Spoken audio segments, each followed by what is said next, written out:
Thanks for doing this too, Jewel. Hey, good morning, everybody. My name's Nick, and I'm with IU5, and I also have Jewel Gray here with us, and he's with the Pittsburgh Pirates. And I also have Ann Conti here. She's our career readiness facilitator, and we're going to talk to Mr. Gray. He's the manager of community outreach with the Pittsburgh Pirates. So welcome, Jewel, and I'm going to send your video live here in a second.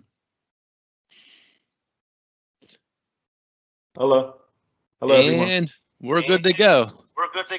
So, Jewel, why don't you give us a little bit about your background, your name, your company, what you do, etc. Yep. So my name is Joel Gray. I'm a native of Pittsburgh, born and raised here. Went to high school at Woodland Hills High School. Went to college at Robert Morris University. And in school, started interning with the Steelers. And then 2013, started working for the Pittsburgh Pirates and been there ever since. Cool. And your title was manager, community outreach. What's that? What do you do primarily at the Pirates? I like to say I have a very fun job, but basically I'm responsible for making sure that we are staying active in the community. Rather that mean go out on meetings and, learn what's going on in our community and how we can be effective in the work that we do, both on and off the field. I also help our uniform staff, so like our players and coaches and their wives, get engaged as they want to use their platforms to be a difference in sports. That's kind of like a high level view of what I do, but yeah.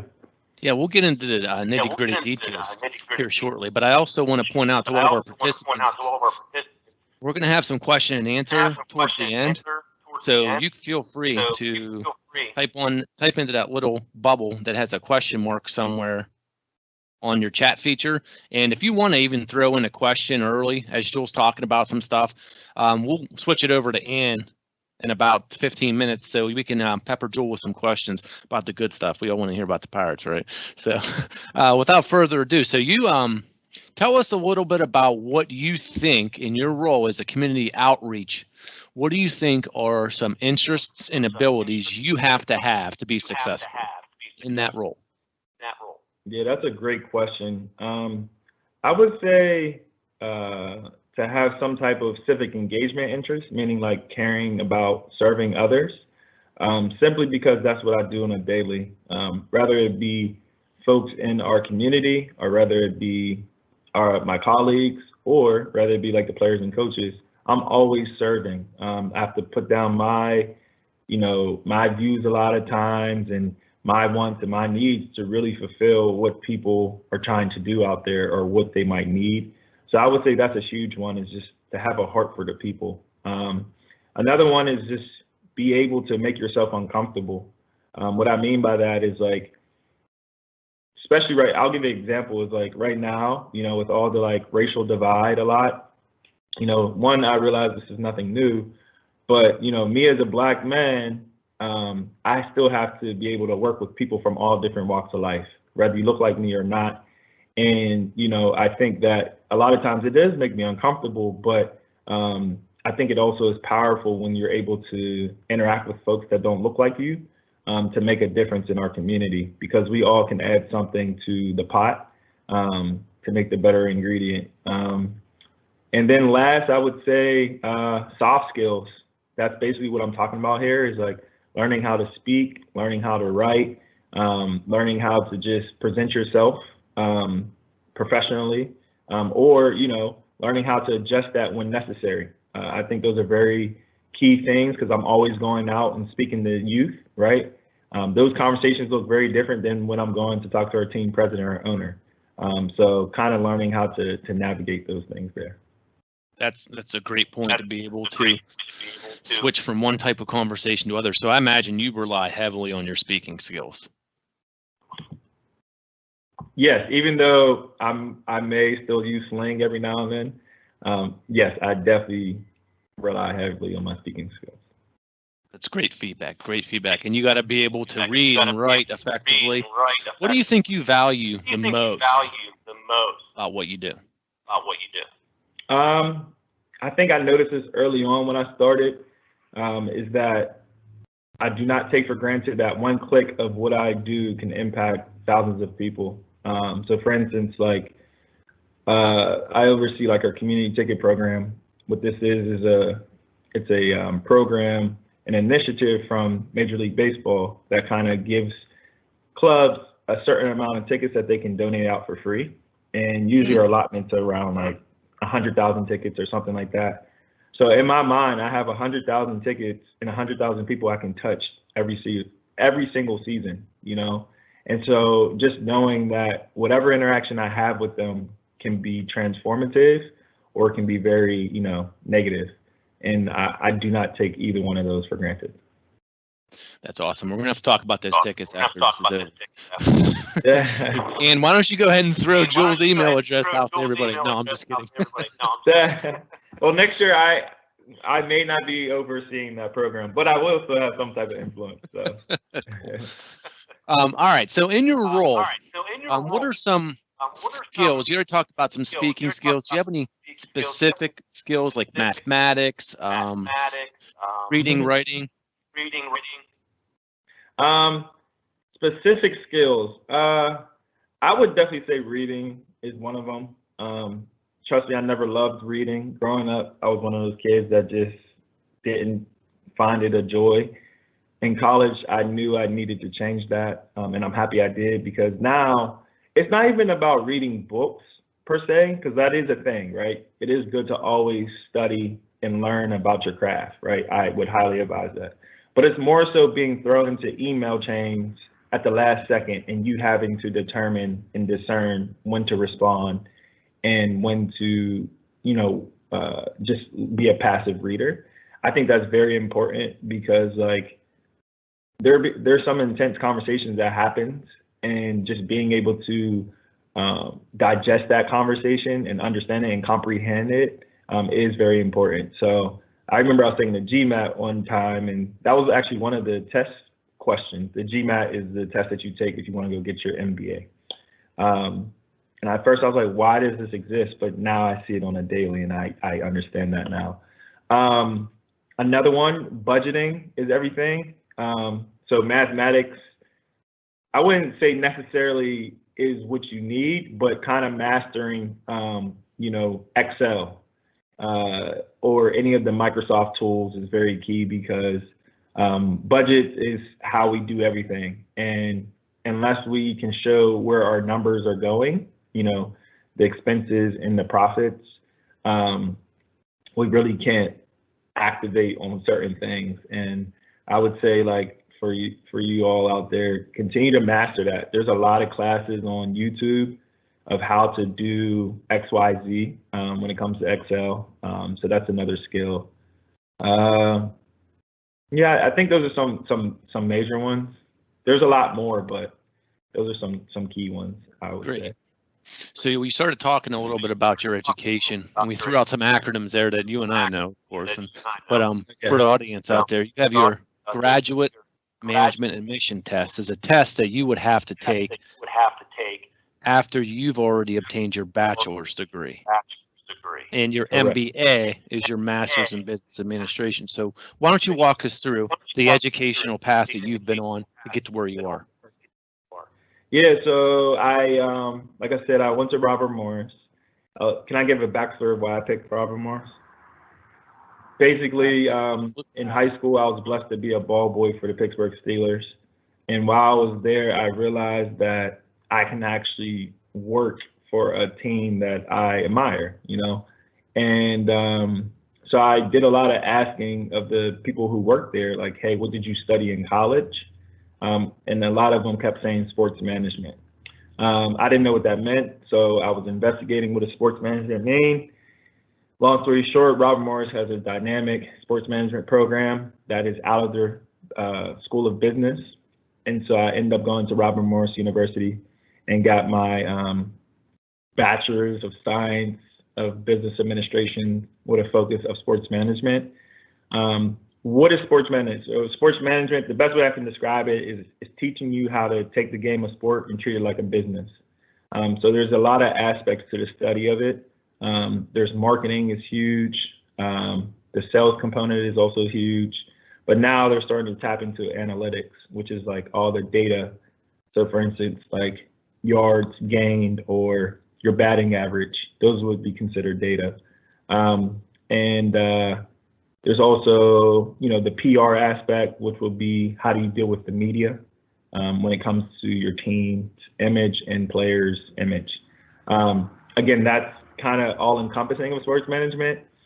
If you research sports management, you'll see different schools now are getting very focused on how they're developing their students, because that is kind of the angle sports is taking. They want more focused development for a lot of their students. So as I was heading out of school, I didn't know if I wanted to get my MBA or what, but I knew I wanted to get a master's. So long story short, I didn't pass my GMAT, and I was a little sad. But then I was talking to an administrator, and he had told me about how important data is in our world today. And if you guys think about it, right now, this computer is tracking so much data that there's actually people who take this information that we plug into our computers every day, and they organize this information. That way they can go to companies and like sell it or give them feedback of how their systems are working and things like that.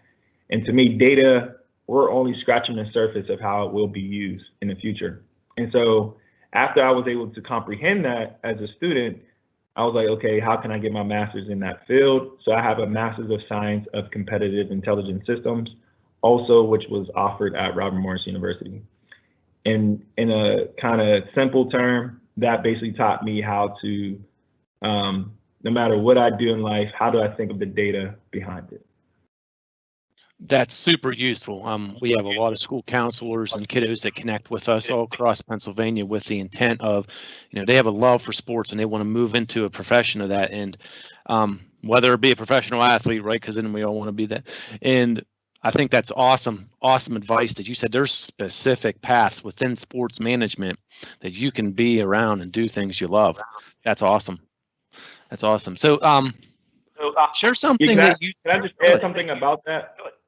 Certainly. Yeah, I truly think that I want everybody that is interested in sports to understand that technology is going to be our biggest competitor.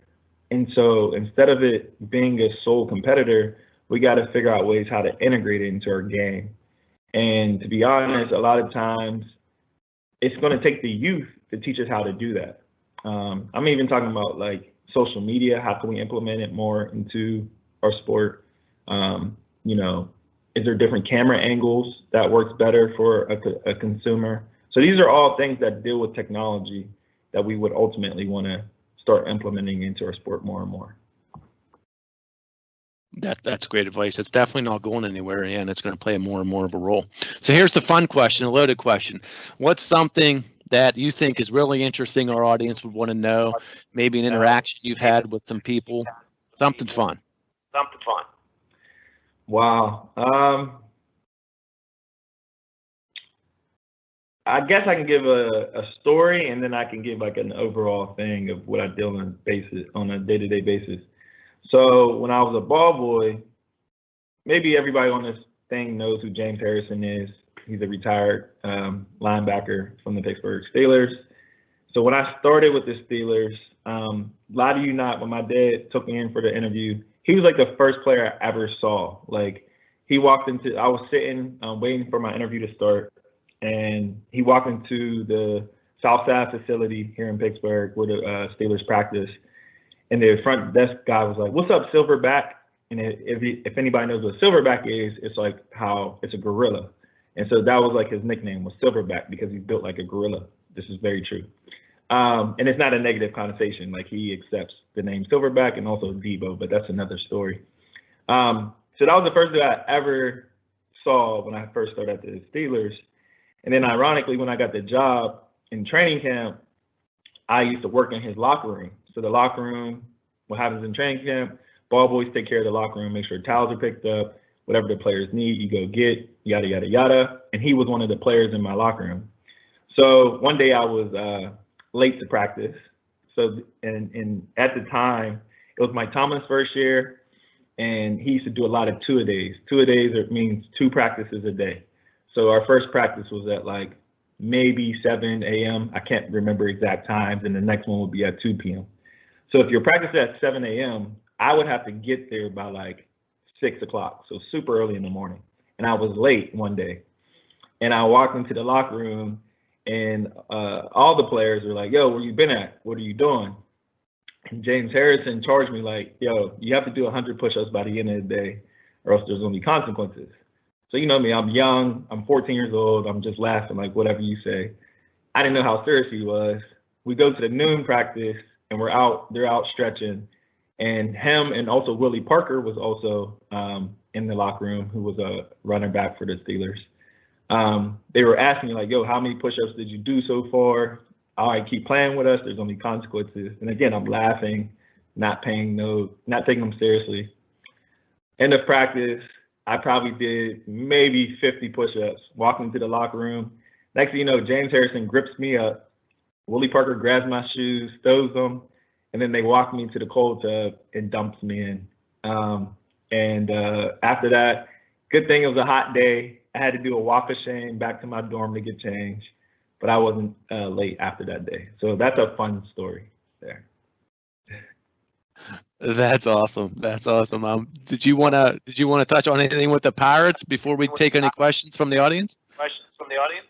Yeah, with the Pirates, I think that something cool about my job every day is that I'm able to, what I do a lot during the season is like go sit in the empty ballpark, and then knowing like 2 hours later it's about to be full. Like I can't really explain what that feels like, but it's something that it's amazing to see that I work for a thing, right? A company that just brings people together, and then so quickly it can just like not have people around, right? So it really makes me value when people are in the stadium and try to make that experience the best and the most special beyond just the game happening on the field.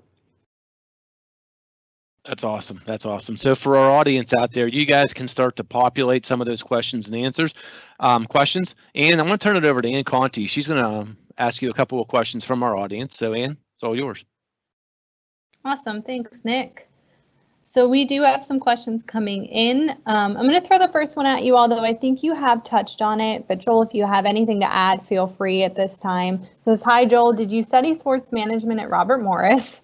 And do you feel that a focus on sports management in college would help in working with a professional sports organization?" So I know we've touched on that, but if you have anything to add, feel free. Yes, I did, to answer that question. It's interesting because like I'm very young, I'm 28 years old, but like it's crazy how much that major has changed since I've been in school. I graduated in 2014. So to answer the question in short, I think that I wouldn't necessarily say you have to study sports management to work for a pro sports team, because right now we're attracting all top talent. So you can be a person in IT, you study computers all your life, computer science, and there's definitely a niche for you, a high niche for you in a lot of sports teams, right? So it's just whatever major you go into, if you ever want to work for a sports team, I would say at least have some type of job experience that is relative to sports, right? And that's a way that you leverage and say, hey, this is how I use my skills in school to transition into sport. It's very rare, but it's not impossible that we would hire somebody that has no history in sports to come work for us. But you gotta also think sports is entertainment as well. So again, that's another aspect of sport that people don't really think about, but we definitely rely heavy on people that maybe work for Disney or any other entertainment company to help us decide how to better position us. So I'm not saying solely you have to focus on sports, but just make sure you have some type of relevant background there. Yeah, and I think that's great advice. I would have never thought about it being entertainment, but obviously we all know that it is. We all know that sports is entertainment, but looking at it through that lens is definitely good advice. And actually, I think this is a really great segue into the next question we have here. So what can I do as a high school student to start to explore sports management? I have aspirations to go to school to study sports management, but would love to find out more about the field now as a freshman in high school. Yeah, I would say the earlier the better. I mean, like I said, I was 14 years old when I was blessed to work for as a ball boy with the Pittsburgh Steelers. But if I did not work for a ball boy with the Pittsburgh Steelers, I probably would have ended up like volunteering as a coach in a local league of mine, working concession stands at a local league of mine. You know, there's a lot of club teams out there that just need staff or just need like people to organize. Again, any type of involvement you can have right now, whether you're an athlete or not, it's just very useful because you start to understand the tone and the pace of working in sports, which is very important when you're transitioning that into a professional career there. So I hope that answered your question.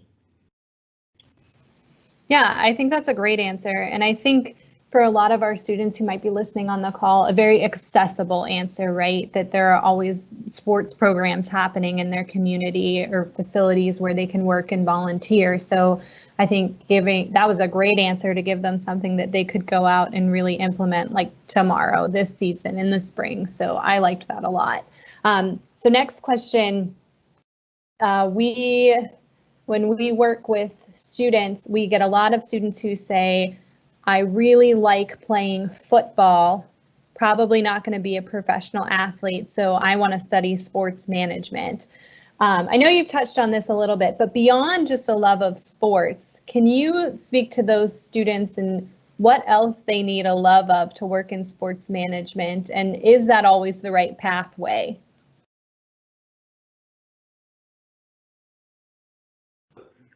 I would say I challenge even our athletes today. Like, these are pro guys, right?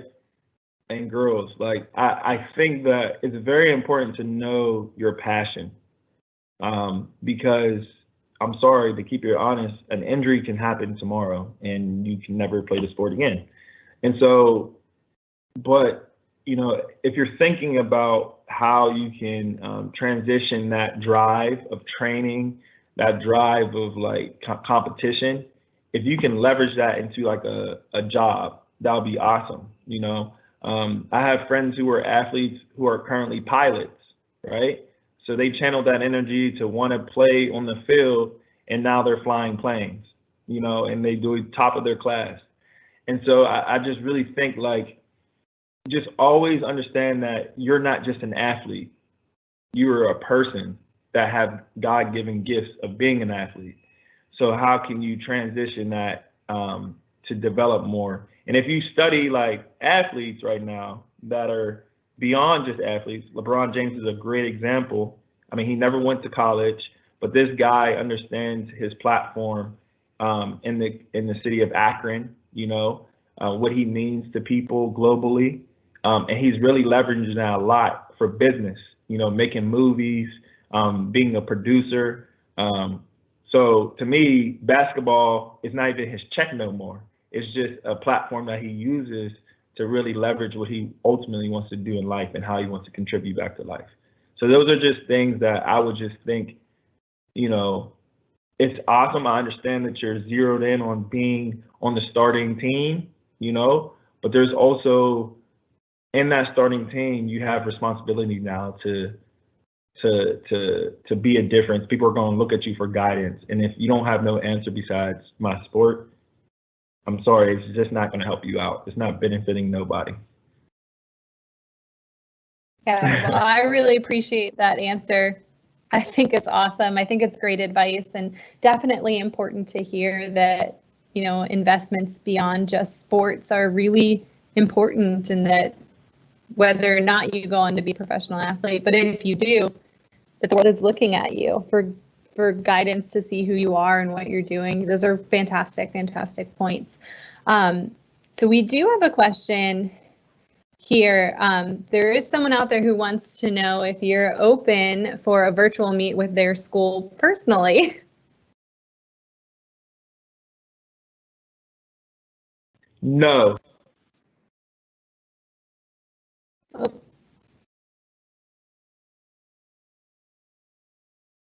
You know what, Joel? It looks like you're muted. All right, am I unmuted now? Yes. I was jokingly saying no, and then I said, of course I will come and virtually meet a class. That's my job. I love interacting with folks, and I put it like this. When I was a kid, I'm still a kid, but when I was younger, when I stood on the field at practice as a ball boy, I'm like, sheesh, I'm really blessed to have this exposure, and I just want to bring this exposure to others if I ever get in that role. So that's why I'm huge on building bridges to allow people to see, like, sports is not just about the athlete. There's a lot of behind the scenes that when we raise a trophy, we all raise it together because of how much energy and effort we put into it. The athlete is just our byproduct, you know what I'm saying? But there's so much that goes behind the scenes. Of course, I would love to, you know, as my schedule allows, talk to classes. Awesome. Thank you. And unfortunately, you cut out right after you said no. And so I think that was your final answer. So I'm going to leave you with one last question. Nick, if you want to throw your email in the chat for those folks out there who might be interested in meeting with Joel, personally, we can help facilitate that connection and make sure everybody gets up with the right person. I will. So in the interest of time, I am going to send one question coming in. So if you can answer two questions for me. Do you enjoy the traveling part of your job? And then after that, what advice do you have for our especially high school seniors out there who might be trying to figure it out, like what comes next, making these decisions? So traveling and advice for our students out there. Okay. It is a little choppy, so I'm going to try to answer you as best as I heard you. So one, do I enjoy the traveling part of my job? Yes. I wish I did it more. I mean, I'm young. I'm not married. I don't have kids, so that's probably why. Maybe once that changes, if that changes, then I would probably change. But right now, a lot of my travel deals with around this area to really get to know the community. So that's a part of my job. I have to do it. You can kind of think of me of a boots on the ground type of soldier. Instead of getting phone calls, I'd much rather go meet with people and get to know them. And then besides that, I travel to meet with other teams. So I love collaboration and learning what's going on in our industry as a whole. And so that's why I like to travel in my job. What was the second part of your question? I'm so sorry. That's okay. Can you give our students out there any piece of advice you might have for them who are trying to decide what comes next after high school and make these big decisions? Yeah, for sure. Yeah, I would say, guys, sit alone and really search and try to understand who you are. I know that sounds very cliche, but that is so important because once life gets busy, those opportunities to do that are very slim. And if it's not a practice that you do, a lot of times, you know, it just never becomes a part of you. But I think that the more that you know who you are and what you want, it will, nowadays, the sky's the limit, right? Because like with internet, technology, like you can right now email Jeff Bezos, who's the owner of Amazon. I don't know if he'll write you back, but you have that type of access to like tell him, I want to work for Amazon. When I was younger, maybe it was a handwritten note, and who knows if this ever hits him. So what I'm saying is like your access to whatever industry you want to be is there. But you want to do it very strategically, meaning like you want to know what you want out of it. Because if Jeff Bezos calls you right back, what are you going to do? Like, or are you going to be like, no, sir, my name is such and such. I see your company does this. Here goes something that I truly believe I can add to your company. And right there, that can be a job for you. A little story about me. As a ball boy, I knew nobody at the Steelers. I heard about the opportunity. I went back home, talked to my dad. I was like, Dad, I want to become a ball boy. And we called down to the South Side facility, and the person said, what I would recommend is writing a letter to Mr. Rooney, who's the owner of the Steelers. And I did that, and next thing you know, I get a letter back from, or I get a call back from their equipment manager. And then from there, you know, I just kept in contact with the equipment manager. And then I guess I nagged him enough where he was like, all right, we'll bring you down for an interview. And then the rest was history. So again, be bold in your pursuit, but don't start that pursuit until you actually know what you want to do. That's great advice. That's great advice. So Joel, is there any parting words you want to offer? I want to respect your time to our audience there. Yeah, another thing that I think is very important is equilibrium. If you guys never heard of equilibrium, the way I would define it is, in your life, you have to find, it's like a time management piece, right? The reason this came about, I was in college and I got a D on the test, and it like devastated me because I never get a D on the test. And I called my dad, who I knew was very smart, and I was like, Dad, how'd you do it? Like, I'm at the same school that you went to because he went to Brown Morris. I was like, how did you do it? And he's like, son, I had an equilibrium. I made sure I had time for my spiritual life, for my social life, for my health and fitness, for my professional life, and my schooling. And so I immediately started to practice that. Like, am I investing enough time in these areas, right? Because again, life is going to come, it's going to throw you off. But if you have an understanding of what's off balance, you can kind of refocus your time on those things. And it still helps me till to this day. Because like in my role, and I think in a lot of people's roles, you get pulled so many different ways, and then you feel drained. You lose your tenacity to want to get up and do it every day. But I think me having an equilibrium and really focus on that a lot helps me stay balanced and be able to deliver. So y'all, you can do that in high school right now, especially that you're probably working from home or going to school from home. You have a lot of time on your hands. You either pick up the thing and play Xbox, or you can like read, like just really figure out how to balance your life right now. That's awesome. That's awesome. Thanks, Joel, for your connection today. And I put your email into an announcement. So whoever was asking about Joel's contact information, it's in there. So without further ado, folks, this will be recorded and we're going to post it up onto our website. So if you want to pass this around. And thanks for joining us.